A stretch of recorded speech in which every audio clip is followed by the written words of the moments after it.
Workshop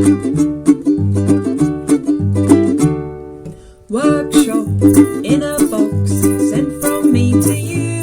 Oh, workshop in a box, lots of chocolatey things to do. I'll be right there with a video. Chocolatician here, hello! Today's video is about how to melt chocolate at home, or tempering as we call it in the trade. In your chocolate workshop in a box, you will find dark milk and white chocolate buttons, and today we're going to start with dark chocolate. So pop that in the bowl. You can use milk or white depending on what you're working on today. Put the chocolate in a microwavable bowl inside your microwave and pop it on for 30 seconds. If you're a child or you need some extra assistance, make sure there's an adult around, and be careful with electrical items. So that was in for 30 seconds, and then I took it out, gave it a shake because it wasn't melted at all yet, and put it in for another 30 seconds. So that's a minute that we've given it so far, and you can see it's just starting to melt. And I'm going to give it a stir just in case there's some hot spots in there. And you can hear the seagulls here today in Shoreham by Sea. So I'm going to give it a bit more of a stir and then pop it back in, this time for 15 seconds.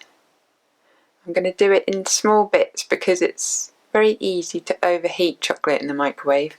It's safer than doing it on a pan of water like you might have done before. In my opinion, it's easier to control.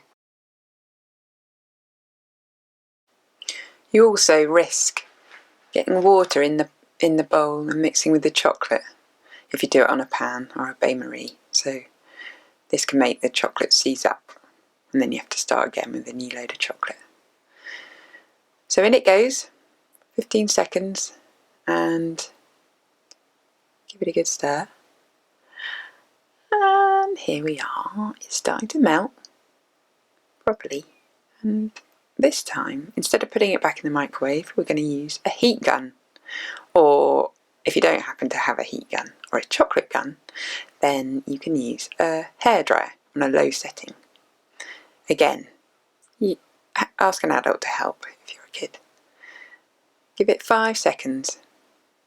And make sure you put it down somewhere safe. It's not touching anything that's going to melt because it's very hot at the end. Give it a stir. You can see it's starting to get really lovely and shiny. That's where the cocoa butter is starting to melt. Now, on the subject of cocoa butter, this is very important to understand when you're tempering chocolate. Inside the cocoa butter, which is the fat in the chocolate, you've got the solid, which is like the cocoa powder bit, the dark bit. Then you've got the fat, which is the cocoa butter. And inside the cocoa butter are 5, 6 different types of fat crystals. And it's the number 5 that's the magic crystal. That's the one that makes chocolate set properly with a lovely shine and snaps when you bite into it. It gives it a longer shelf life, so it lasts longer, and it just feels like chocolate. It melts in your mouth at the right time. So that's why you need to not overheat it, and we need to have lumps in the chocolate right to the end so that we know it's not too hot.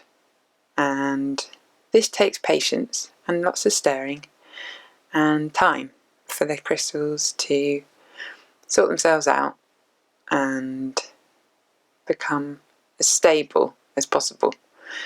So we're stirring and we've got a few little lumps left, just a few, so we're going to use the residual heat in the bowl to just get those lumps out rather than giving it any more heat, because then we probably would overheat it. So keep stirring. We're nearly ready to do a test. There's a couple of tests you can do to make sure your chocolate's tempered properly. The first one is to give it a little wiggle.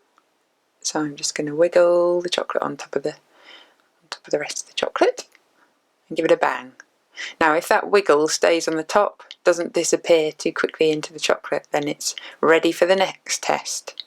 which is to use a palette knife or the end of a teaspoon, pop it in the chocolate, tap off the excess, wipe it on the side of the bowl so you've just got a thin layer on top, pop it on the side.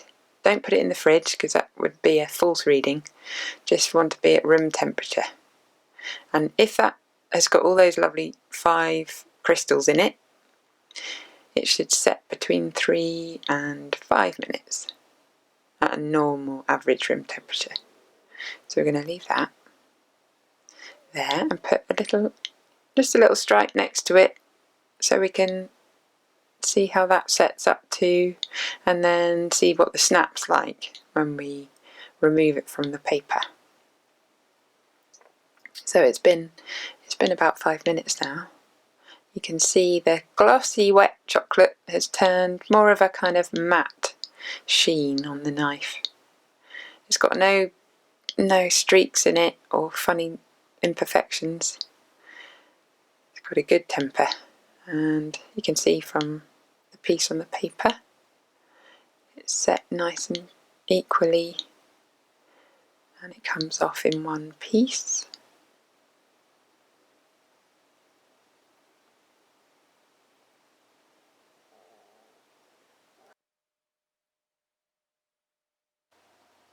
And snap! Lovely, beautiful tempered chocolate. If yours doesn't quite have the snap, or it has some lines in it or little blotchy bits, it's possible that your chocolate has not been tempered properly, it's too warm. So put some fresh buttons in, give it a stir them in until they're melted again, and then give it another test.